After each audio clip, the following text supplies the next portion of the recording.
정답은 O입니다.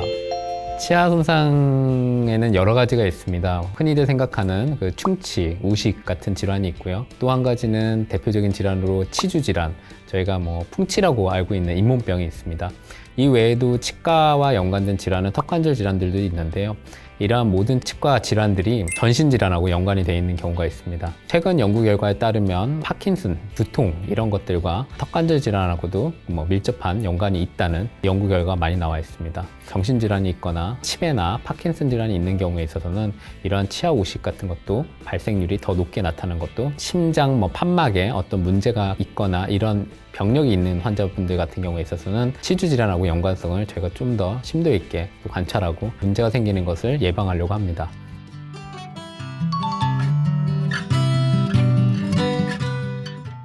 이번 문제의 정답은 X입니다. 치아 상실의 원인은 다양하게 있습니다. 방금 문제에서 말씀드렸던 것처럼 치아 우식하고도 관련이 생길 수가 있고요. 치주 질환에 의해서도 이런 치아 상실이 생길 수 있습니다. 그래서 치아 상실의 원인이 외상 때문이라고만 단정하기는 어렵습니다. 오히려 외상보다는 치아 우식이나 치주 질환 같은 질환으로 인해서 치아 상실이 발생하는 경우가 많습니다. 그래서 이러한 치아 상실을 예방하기 위해서 주기적으로 치과에 내원하셔서 검진을 받고 치아 우식 치료를 받고 치주 질환이 발생하는 것을 예방하는 것이 아주 중요합니다.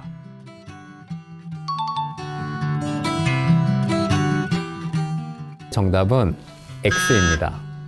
임플란트는 저희가 환자분들한테 설명드릴 때 반영구적인 치료라고 말씀을 드립니다. 반영구적이라는 것은 관리를 잘하면 오랫동안 쓸 수 있다는 말입니다. 즉, 임플란트 치료 자체는 영구적일 수도 있지만 어떻게 보면은 관리를 하는 정도에 따라서 어떤 분은 짧게 쓰시는 치료가 될 수가 있고요. 어떤 분들 같은 경우는 오래 쓸 수 있는 치료가 될 수 있다고 생각하시면 될 것 같습니다. 어떠한 치료도 관리가 잘 되지 않으면은 오랫동안 지속될 수가 없습니다. 하지만 환자분들께서 잘 관리만 해주시면 거의 영구적으로 오랫동안 편안하게 쓰실 수 있는 치료가 바로 임플란트 치료라고 생각하시면 될 것 같습니다.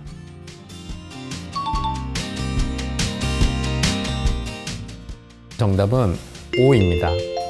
임플란트 치료는 다양한 타입의 임플란트 치료가 있습니다.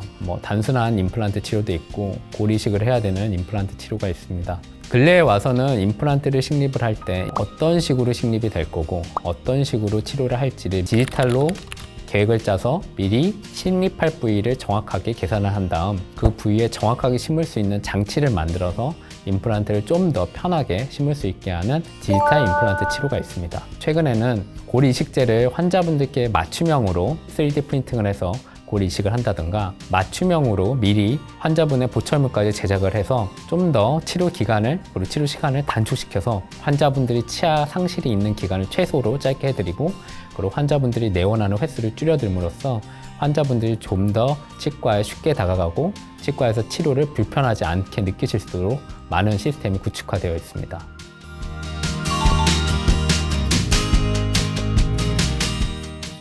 치아 관리는 제가 한 단어로 말씀을 드리면 근면성실입니다. 환자분들께서 근면성실하게 치과에 주기적으로 내원을 하시고 근면성실하게 양치질을 잘 하시면서 치실같이 이런 추가적인 구강위생용품을 사용을 하신다면 구강위생 그리고 구강 관리를 잘 하실 수가 있습니다. 근데 이런 사용법들이나 본인이 어떤 치아 우식이 있는지 아니면 치주 질환이 있는지 다 아시긴 어렵기 때문에 이런 부분에 대해서 도움을 받기 위해 주기적으로 치과에 내원을 꼭 하시는 것을 추천해 드리고요. 보통 이런 기간 같은 경우는 6개월에 한 번씩 스캐닝을 받던 아니면 충치 또는 구강 검진을 받던 이런 여러 가지 다양한 목적으로 치과에 내원을 하셔서 꼭 검진을 받으시는 것을 추천해 드립니다.